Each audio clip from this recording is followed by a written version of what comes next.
जय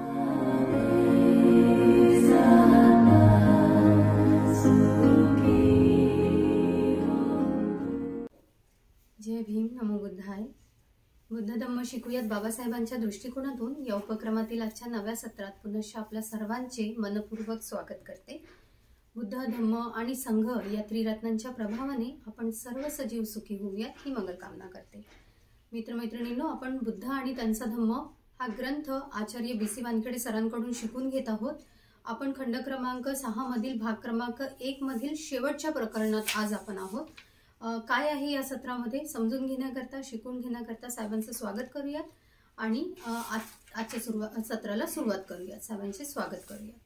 वंदन सर. जय भीम. जय भीम. स्वागत आहे सर आपलं नव्या प्रकरणामध्ये. आणि आपण शेवटच्या प्रकरणात आहोत, खंड क्रमांक 6 मधील भाग क्रमांक 1 मध्ये. मिगार माता, विशाखा माता यांच्याबद्दल आपण यापूर्वी सुद्धा जेव्हा जेव्हा दानाचा विषय निघाला आहे तेव्हा तेव्हा तुम्ही यांचा विषय काढलाच आहे. आम्हाला एक रिमाइंडर नेहमीच तुम्ही दिलेला आहे आणि त्यांचं प्रकरण आहे हे. फारच सुंदर पद्धतीने याच्यापूर्वी सुद्धा आम्हाला तुम्ही थोडक्यात सांगितलेलं आहे. पण आज हे प्रकरण आहे तर आम्हाला आणखी सविस्तररित्या जाणून समजून घ्यायला मिळेल. तर काय आहे या प्रकरणामध्ये? विशाखेचे औदार्य, त्यांची उदारता असं बाबासाहेबांनी लिहिलेलं आहे. तर आम्हाला हे प्रकरण आम्हाला समजून सांगावं विनंती करते सर. बुद्धिझम मध्ये, बुद्ध तत्वज्ञानामध्ये जवळपास स्त्रियांचं नाव आलं की मिगार माता. मिगार माता तिला यासाठी म्हणतात की मिगारांनी तिला आई म्हटलेलं होतं आणि तिच्या सासऱ्याने तिला आईच म्हटलं होतं. त्याच्यामुळं, कारण बुद्धाचं प्रवचन आपल्या घरी लावलं आणि तिच्या सासऱ्याने ते ऐकलं आणि तिचा सासरा बिलकुल मंत्रमुग्ध झाला आणि तो होताच त्या लेवलला. आणि बुद्धाचं प्रवचन ऐकल्यानंतर तो अधिक पुढे डायरेक्ट स्वतः पण त्याच वेळेस झाला आणि म्हणून त्यांनी डायरेक्ट आपल्या सुनेला माता म्हटलं आणि म्हणून तिला मिगार माता असा दुसरं एक नाव होतं. अशी विशाखा मिगार माता हिचं अत्यंत चांगलं प्रकरण आहे आणि हिच्या दानाच्या अनेक गोष्टी आहेत. त्यापैकी आजही दानाचीच गोष्ट आहे. पण कोणतं दान आहे तिचं, कसं दान आहे, तिनं काय काय कशा प्रकारे केलं ते पूर्वाराम तर सगळे लोक सांगतात, मला भाषणात सांगतात, याच्यात सांगतात, त्याच्यात सांगतात. 7 मजली विहार बांधून दिलं ते. परंतु त्या मागे पाहिलं आपण दागिन्याच्या संबंधाने, तिला जो दागिना वगैरे दिला होता त्या संबंधाने होतं ते पूर्वाराम. आता आपण पाहणार आहोत तिची औदार्य आणि उदारता. विशाखा ही श्रावस्तीची धनिक महिला होती. धनिक म्हणजे काय? श्रीमंत, इंग्लिशमध्ये रिच. तिला बरीच मुले व नातपंडे होती. असं म्हणतात की तिला 10 पोरं आणि 10 पोरी होत्या. बरीच मुले कायले म्हणतात. आणि ती 120 वर्षाची जगली. तेव्हा तिनं तिचे 100च्या वरत आपले नातवंड पाहिले. म्हणून इथं शब्द चला, बरीच मुले व नातवंडे होती, डायरेक्ट शब्द आला. आता मला सांगा, 100 नातवंडाची आजी बसली असन, कसं वाटत असन? कोणतं कोणाचं होय रे, कोणतं कोणाचं होय, किती आनंद तो. अरे लग्न नाही भेटत तुम्हाला, स्वतःच्या लेकराचे पाहिले, दानपुण्य नाही, पुण्यकर्म नाही, कुशल कर्म नाही, त्याच्यामुळं काय नाही भेटत नाही सगळं. हे शरीर जर शुद्ध करायचं असेल तर दानाकडे लक्ष द्या. कमीत कमी लेकराचे लग्न लावेपर्यंत तरी जगा. लग्नात असतं का पोराचा बाप नाही मेला ना, का पोराचा बाप पुरीचा बाप थोई मेला, दुसरेच बोलावते लग्नामध्ये हार बिरो टाकाले. थोडासा विचार करा, चिंतन करा, मनन करा, जरा दानपुण्य करा, त्याच्याशिवाय पर्याय नाही आहे.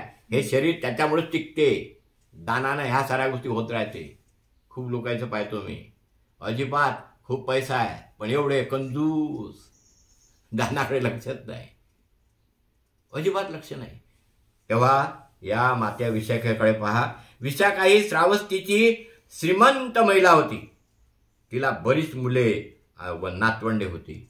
10 पोरं 10 पोरी आणि 100च्या वरत तिनं स्वतःचे नातवंड पाहिले. कारण 120 वर्षाची जगली, बिमारी कोणतीच झाली नाही, म्हातारपणानं मेली. जेव्हा तथागत श्रावस्तीत राहत होते तेव्हा तेथे विशाखा गेली आणि तिने तथागतांना भोजनाचे निमंत्रण दिले व तथागतांनी ते स्वीकारले. त्या रात्री आणि दुसऱ्या दिवशी सकाळी सतत जोराचा पाऊस पडला. भिक्खूंनी अंग ओले राहू नये म्हणून आपली चिवरे काढून ठेवली आणि आपल्या उघड्या अंगावर पाऊस पडू दिला. दुसऱ्या दिवशी तथागताचे भोजन संपल्यावर तथागताच्या जवळ बसून विशाखा तथागतांना म्हणाली, तथागत मी आपणाकडे 8 बाबीची याचना करीत आहे. म्हणजे 8 मी गोष्टी तुम्हाला मागत आहे. 8 वर म्हणतात त्याला. 8 वर मी तुम्हाला मागत आहे. तथागत म्हणाले, विशाखा 8 गोष्टी कोणत्या आहेत ते समजल्याशिवाय तथागत त्यास अनुमती देऊ शकत नाही.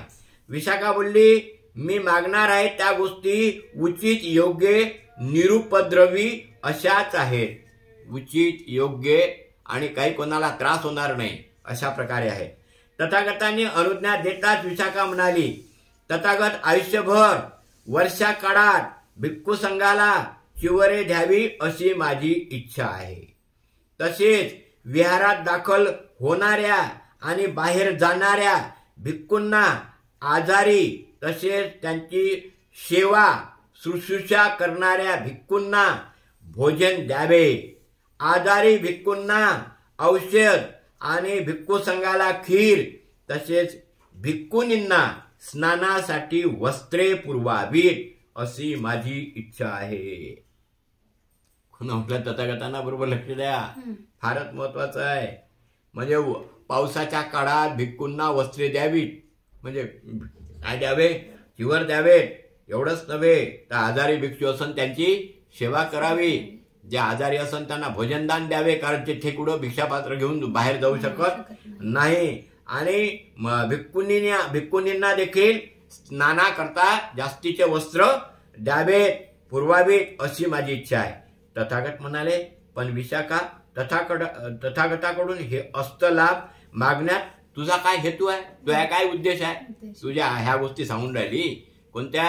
म्हणजे भिक्खूंना वर्षावासात द्या, भिक्षुनींना वर्षावासात द्या, वस्त्रे द्या, जे बिमार आहे त्याला भोजन द्या, जे बिमार आहे त्यांना औषध द्या. म्हणजे ह्या ज्या सगळ्या गोष्टी तू कशासाठी, आणि तुला काय फायदा आहे त्याच्यापासून? तुझा काय हेतू आहे? तुझा काय उद्देश आहे? आणि विशाखा म्हणाली, तथागत मी सेविकेला आज्ञा केली की जा आणि भोजन तयार आहे असे भिक्खू संघाला सांग.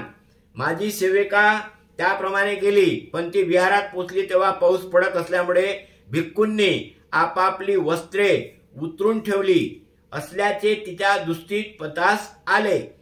तिला असे वाटले की ते भिक्खू नसून पावसात देह भिजून घेणारे कुणी नग्न तपस्वी आहेत, म्हणून ती परतली. तिची समजूत घालून मला पुन्हा तिला पाठवणे प्राप्त झाले.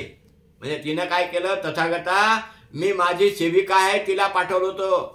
कुठे? भिक्खूंना आमंत्रण देण्याकरता, म्हणजे बोलावून घेण्याकरता. तेव्हा पाऊस पडत असल्यामुळे भिक्खूंनी काय केलं? आपले अंगावरचे वस्त्र आतमध्ये ठेवून दिले, ते भिजत पावसामध्ये थांबले. तेव्हा मला तिला पुन्हा परत पाठवायला लागलं. आम्हाला असं वाटलं, तिला असं वाटलं की कोणीतरी नग्न साधू आहेत, नग्न तपस्वी आहेत. म्हणून हे जे त्यांच्या अंगावर कपडे नसल्यामुळं त्या भिक्षू जे आम्ही पाठवलेली पोरगी होती, म्हणजे सेविका होती माझी, ते परत आले. तिला किळसवाणं वाटलं, म्हणून मला ते वस्त्र त्यांना दान पावसाच्या दिवसात करायचे आहे. माझ्या दुसऱ्या वराबद्दल सांगायचे म्हणजे दुरून येणारे भिक्खू, सरळ मार्ग अपरिचित असल्यामुळे आणि अन्न उपलब्ध होईल असे गाव माहीत नसल्यामुळे अन्न मिळवताना वाटेत ठकून जातील. तथागत ह्यामुळे विहारात येणाऱ्या भिक्खूची आजन्म भोजनाची व्यवस्था करावी अशी माझी इच्छा आहे. समजा बाहेरून माणूस आला, कुठं भेटन बाबा या गावात जेवाले, सगळे लोक बाहेर गेले असतील, कोणाने कुठे व्यवस्था करेन, आणि म्हणून दुरून थकून बाकून आले की त्यांना पक्क माहीत झालं पाहिजे की या ठिकाणी आपल्याला भोजन मिळेल. म्हणून मी हे व्यवस्था इथे आजन्म म्हणजे मरेपर्यंत मला ती व्यवस्था करायची आहे. तिसरे म्हणजे बाहेर जाणारा भिक्खू अन्न मिळविता कदाचित मागे पडेल अथवा जाण्याच्या ठिकाणी उशिरा पोहोचेल. साहजिकच मार्ग काढता तो थकून जाईल. म्हणजे काय होते, बाहेर चालला तर खूप दूर जायचं आहे आणि मग त्याला तो बाहेर चालला, खूप मार्ग काढत तो निघून झाला, तो थकून गेला. म्हणून त्याला देखील अन्न मिळालं पाहिजे. चौथे म्हणजे रुग्ण भिक्खूला आवश्यक अन्न मिळाले नाही तर त्याचा आजार वाढेल आणि कदाचित त्याचा अंतही होईल, तो मरूनही जाईल. पाचवे म्हणजे रुग्णाची सेवा करणाऱ्या भिक्खूला बाहेर जाऊन अन्न मिळण्यास सवड मिळणार नाही. समजा एखादा भिक्खू बिमार आहे, तो भिक्खू त्याची सेवा करत आहे आणि मग त्याला उशीर झाला ते सेवा करता करता. सकाळपासून तो त्या 2-3 भिक्षू बिमार आहे त्यांची ते सेवा करत आहे आणि तो त्याचं भिक्षापात्र घेऊन तो जाईन केव्हा आणि मग तो येईन केव्हा, म्हणून त्याला देखील काय करणार आहे, सवड मिळणार नाही आणि म्हणून तो देखील माझं ते अन्न स्वीकारेल. 6वे म्हणजे रुग्ण भिक्खूला आवश्यक औषध प्राप्त झाले नाही तर त्याचा आजार वाढेल, कदाचित त्याचा अंतही होईल, म्हणून त्याला देखील मी आजन्म भोजनाची व्यवस्था करेल.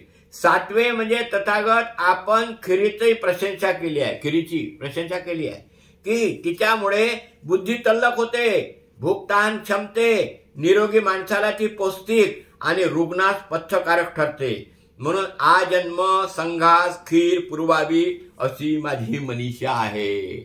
म्हणून सगळीकडे खीर खीर खीर आपण जे म्हणतो ना ते त्यामुळे म्हणतो, कारण बुद्धाने काय केलं, खिरीची प्रशंसा केली आणि माता विशाखानं सगळ्या लोकांना खीर देण्यापासून, जे बिमार आहेत त्यांना खीर द्याच बुवा, त्यांची तब्येत पचनक्रिया ही चांगली झाली पाहिजे. शेवटचे म्हणजे तथागत अचिरावती नदीत भिक्खूने गणिका समवेत विवस्त्रावस्थेत तटापाशी स्नान करीत असतात. गणिका त्यावेळी त्यांना खिजवतात आणि बोलतात, तारुण्यात पावित्र्य राखण्यात काय फायदा, वृद्धपकाळी पावित्र्य राखा म्हणजे दोन्ही साधेल. तथागत नग्नता ही स्त्रीच्या बाबतीत अपवित्र, किळसवाणी आणि तिटकारा आणणारी गोष्ट ठरते. काय होतं की वस्त्र जर कमी असेल आणि मग आपल्या भिक्खूंनी जर समजा विवस्त्राने म्हणजे नग्नावस्थेत जर कुण्या नदीवर, त्यावेळेस नद्याच होत्या ना, नदीच्या पात्रात जाऊन आंघोळ करायच्या, त्याच्यामुळे ती किळसवाणी गोष्ट ठरते आणि म्हणून त्यांना काय द्यायचं, वस्त्र पुरवायचे आहे, चिवर पुरवायचं आहे. माझ्या मागण्याचे हे प्रयोजन आहे. तथागत म्हणाले, पण विशाखा या तुझा स्वतःचा काय लाभ आहे. बघा तिनं काय केलं, सगळे हे भिक्खूंनींना वस्त्र कसे द्यायचे, बिमाराला काय पुरवायचं, खिरीचं औषध कसं द्यायचं, जे लोक मागं पुढे राहिले थकून मागून आले त्याच्या जेवणाची काय काय व्यवस्था आहे, हे सगळं तिनं बुद्धांना सांगून दिलं की मला हे करायचं आहे. तेव्हा तथागत म्हणाले, विशाखा तुझा याच्यात काय उद्देश आहे.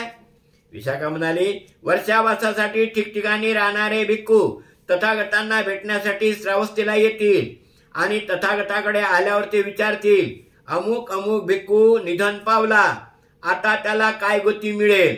त्यावर जशी त्याची गती असेल त्याप्रमाणे तथागत सांगतील. बघा त्यावेळेस काय होतं, भिक्खू कुणी तिथून गेला आणि तिकडे जाऊन कुठेतरी तो मृत्युमुखी पडला, त्याचं निधन झालं, तर लोक येतील, ते भिक्खू येतात आणि मग तो भिक्खूचं मरण पावला बा, आणि तथागताला विचारतात, तथागता तो भिक्खूचं मरण पावला, त्याची काय गती झाली. बुद्ध हे सांगायचे. त्यावर जशी त्याची गती असेल त्याप्रमाणे तथागत सांगतील की त्याला मार्गफल प्राप्त झाले आहे किंवा त्याला निर्वाण प्राप्त झाले आहे किंवा त्याला अहर्त्व प्राप्त झाले आहे असे सांगतील. आणि मग मी त्यांच्यापाशी जाऊन त्यांना विचारीन की प्रस्तुत भिक्खू श्रावस्तीत पूर्वी कधी आला होता काय, आणि होकार मिळाला तर मला जाणवेल की नक्की वर्षावासासाठी त्याला चिवर प्राप्त झाले असतील आणि बाहेर जाणाऱ्या अथवा आत येणाऱ्या त्या भिक्खूला भोजन मिळाले असेल किंवा त्या रुग्णा इतका किंवा त्याची शुश्रूषा करणाऱ्याला अन्न मिळाले असेल किंवा त्याला आजारपणात औषध आणि खीर सतत मिळाली असेल, आणि मग माझ्या मनात प्रसन्नता वाटेल आणि प्रसन्नतेमुळे आनंद प्राप्त होईल आणि आनंदामुळे सर्व देहाला शांती प्राप्त होईल. शांतीच्या प्राप्तीने सुखकर तृप्तीची अनुभूती मिळेल आणि त्या अनुभूतीने माझ्या हृदयात शांती निर्माण होईल. एक प्रकारे माझ्या नैतिक सामर्थ्याचा किंवा सप्तबोधान संबोधीचा उपयोग केल्यासारखे होईल. तथागत हे 8 मागण्यात माझा हा लाभ होणार होता. किती मजेशीर आहे. म्हणजे जो माझ्या या श्रावस्तीला भिक्षू येईल त्यानं इथं आल्यानंतर आमचं कोणीतरी चिवर घेतलेलं असेल, खीरपात्र म्हणजे काय म्हणते त्याला, खीर घेतली असेल, त्याने आमचं अन्नदान स्वीकारलं असेल, बिमार पडला असेल तर आमचं औषध त्याला भेटलेलं असेल, आणि मग तो जर निर्वाणाला पोचलेला आहे तर आमचंही त्या निर्वाणामध्ये योगदान झालं आणि आमच्या मनाला आनंद प्राप्त होईल. पूर्ण शरीर माझं आनंदाने भरून जाईल आणि पूर्ण शरीर आनंदाने प्राप्त झालं की मग स्वतःपन्न सकृतागामी अनागामी अर्वत प्राप्त झाल्याशिवाय राहणार नाही. आणि म्हणून मला तो 8 वर मागण्याचा लाभ आहे. त्यावर तथागत म्हणाले, विशाखा हे फार बरे, हे फार बरे की हे लाभ ध्यानात घेऊन तू हे 8 लाभ मागितले. जे पात्र आहेत त्यांना दान करणे हे सुपीक फल देणाऱ्या मातीत सुबीज पेरण्यासारखे आहे. काय म्हणते, जे सुपीक आहे जमीन, काळवड जमीन आहे आणि त्या जमिनीत जर बी टाकलं ते उगवल्याशिवाय राहत नाही. जे श्रवण करणारे आहे, जे श्रमण आहेत, जे आपल्याला धम्म सांगतात, धम्म सांगणारे आहेत, अशाची डोके काय आहे, सुपीक आहे. त्या सुपीक बीजाला जर आपण त्याच्यात बी पेरलं तर ते पटकन उगवल्याशिवाय राहत नाही. म्हणून अशा लोकांना जर दान केलं म्हणजे काय, त्याला बी पेरणं म्हणतात ना. कोणाला, जे जे योग्यतम लोक आहेत, जे उच्चतम लोक आहेत, जे धार्मिक लोक आहेत, म्हणजे भिक्खूचा संघ आहे, प्रचारक आहेत, कोणतेही जे आपापल्या परीनं कुठेही करत, ते लोक सुपीक आहे आणि म्हणून त्यांना देखील दान करणे योग्य असं आहे. जे सुपीक फळ देणाऱ्या माती सुबीज पेरल्यासारखे आहे. उलट जे राग लोभादी मनोविकाराच्या अधीन आहेत त्यांना दान करणे हे खरा भूमीत बीज पेरल्यासारखे आहे. ज्याचे मनोविकार आहे ना, कुत्सित आहे. कुत्सित म्हणजे काय, खूप खूप काही गोष्टी करतात अनेक लोक.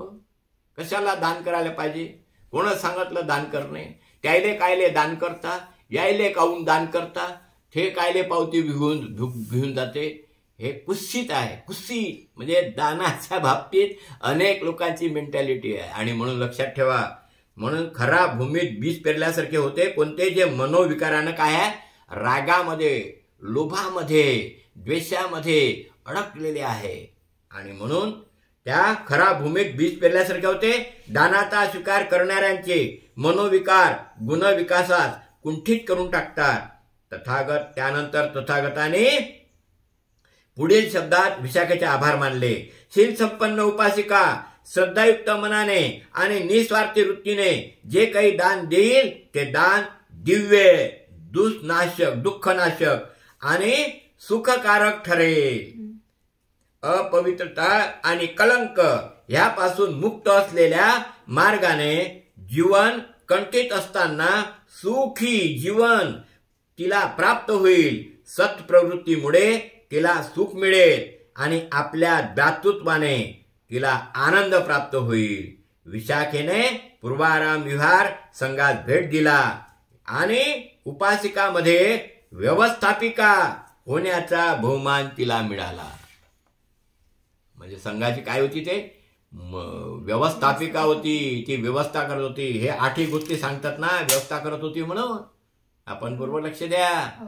आणि म्हणून काहीच करत नाही, कुठल्याही कामाचं कायची व्यवस्था आणि कायच्यात काय आहे सुरू.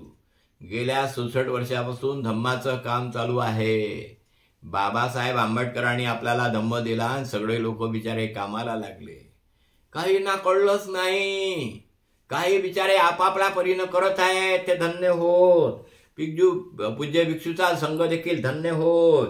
जे उपासक उपासिका काम करत आहेत त्या देखील धन्य होत. पण काही मात्र त्याला अडचणी निर्माण करतात, खूपच अडचणी निर्माण करतात. आणि मग काय एवढ्या वाईट गोष्टी पसरवत असतात समाजामध्ये धम्माच्या बाबतीतही. अशाही लोकांपासून आपण काय म्हणतात, खराब जमीन आहेत हे, त्या जमिनीचा विचार करू नका. आणि काही लोकांना त्याचा मोठा उल्हास. एखाद्या वेळेस एखादी घटना घडली, काय लोक काय वाईट गोष्टीचा करत राहतात. त्यानं असं केलं, त्या भंतेजीनं तसं केलं, अमुकानं तसं केलं. तुमच्या घरचे हाय का रे 1-2 भंतेजी, तुमच्या परिवारातले, तुमच्या घरातले हाय का रे गावात कोणी प्रचारक. आणि अनेक समाजामध्ये गैरसमज पसरवण्याचा प्रयत्न करतात. म्हणून मित्रांनो, जे काम करत आहे ते धन्यवादास पात्र आहे. त्यांना आपण मदत केली पाहिजे. नाही मदत झाली तर कमीत कमी जे करत आहे त्याच्यासाठी मूक राहून ऐकलं तरी पाहिजे. तेही आपल्याकडून होत नाही. म्हणून आपण नाही झालं काही तर कमीत कमी मूक राहून बुद्ध धर्मावर श्रद्धा विकसित करा, समजून घ्या, त्याप्रमाणे चाला. माता विषयकानं खूप सारी व्यवस्था पाहिली बुद्ध धर्माच्या याच्यामध्ये. आम्ही आमच्या परीनं जे काही करण्याचा प्रयत्न करत आहोत आणि ते करत राहू, मरेपर्यंत करत राहू, कारण स्वीकारलाय ते गोष्ट. आणि म्हणून आमचं हे जे काम चालू आहे, नाही काही झालं तर कमीत कमी नाही पाहणं झाला व्हिडिओ, नाही पाहणं झाला तर ठेवून द्यायचा, चुपचाप बंद करून ठेवायचा, बंदही करून द्यायचा. असं वाटलंच तुम्हाला, ज्यांना असं वाटलं हे काम चांगलं आहे मग तो स्प्रेडही करायचा, इकडला तिकडे आपण पाठवला पाहिजे. खूप लोक येतात असे गडबड बोलतात, बारकोड दाखवतात, मोबाईल त्याच्यावर नंबर दाखवतात, काय साडे दाखवतात माहित आहे तुम्हाला, पैसे पाठवा म्हणतात. आम्ही कधीच पटलं नाही बा. पण हे गोष्ट लक्षात ठेवा, या साऱ्या गोष्टीला काहीतरी मेहनत लागतेच, कोणतं तरी काम चालतेच. बिगर कामानं कोणतीच गोष्ट होत नाही.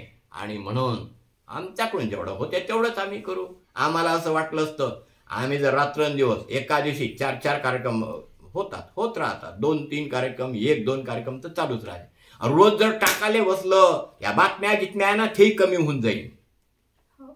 इतकं फास्ट काम आहे. निव्वळ कॅमेरा आणि हा कारभार, चला सोबत इतकं वर्क सुरू आहे, इतकं काम चालू आहे. म्हणून या बातम्या देतात ना लोक, त्याच्या तरी ते एका दिवसानं 2 दिवसानं टाकतात. आमचं एका दिवशी 4 असं होऊ शकते. आमची इच्छाच नाही. आमची इच्छा एवढीच आहे की हा सगळा बाबासाहेबाचा ग्रंथ तुमच्यापर्यंत पोहोचला पाहिजे. लोकांनी भाषणं प्रवचन खूप देत आहे, प्रवचन मांडतात, त्याच्यात त्याचं मत घुसळतात. आम्हाला आमचं मत घुसरायचंच नाही. डायरेक्ट बाबासाहेब आपल्या ग्रंथात काय लिहितात हे तुमच्याजवळ पोहोचायचं आहे, आणि ते शुद्ध हेतून आहे. याची जाणीव ठेवा. इथेच थांबतो. सर्वांना जय भीम. साधू. धन्यवाद सर, खूपच सुंदर. खूप सुंदर पद्धतीने सरांनी समजावून सांगितलेलं आपल्याला हे प्रकरण. आणि हा भाग खंड क्रमांक 6 मधील भाग क्रमांक 1 आपण संपुष्टात आणलेला आहे.